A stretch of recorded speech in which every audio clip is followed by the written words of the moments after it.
पति पत्नी का दिल छू लेने वाली कहानी। एक गरीब लड़के की और उसकी पत्नी की है। लड़का जो एक सेठ के यहाँ नौकरी करता था, बहुत कम पैसे कमाता था, लेकिन बहुत ही खुश था।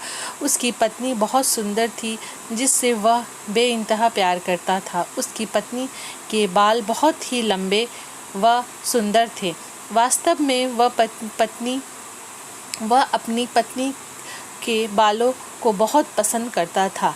एक दिन पत्नी के बालों में लगाने वाला हेयर क्लिप टूट गया है। उसके बिना मैं अपने बालों को नहीं संभाल सकती। ये सुनकर पति बड़ा दुखी हुआ और बोला कि मैं तुम्हारी हर ज़रूरत को पूरा करना चाहता हूँ, लेकिन मेरे पास तुम्हारे हेयर क्लिप के लिए पैसे नहीं हैं। मेरी अपनी घड़ी 1 महीने से ख़राब है। मैं इसको ही सही नहीं करा पा रहा हूँ। पत्नी ने कहा, ठीक है, मुझे कोई ख़ास ज़रूरत नहीं है।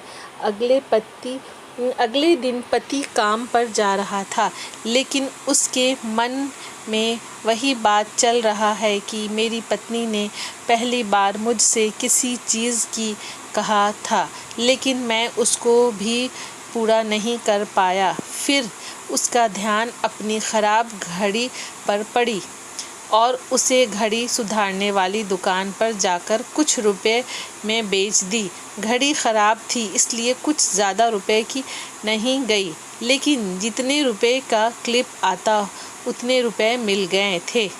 वह क्लिप की दुकान पर गया और जैसा उसकी पत्नी का क्लिप था वैसे ही लेकर आ गया। पति बहुत खुश था कि आज अपनी पत्नी को जाकर देने वाला हूँ।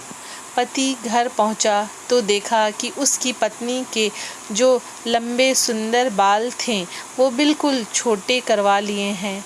पति ने ये सब देखकर पत्नी से कहा कि ये इतने छोटे बाल क्यों करा लिए? मैं तुम्हारे लिए नया क्लिप लेकर आया हूँ। पत्नी ने कहा, मैं बाज़ार में गई और अपने बालों को बेचकर आपके लिए घड़ी ले आई। यह सुनकर दोनों की आंखों में आंसू आ गए और दोनों गले लगकर रोने लगे।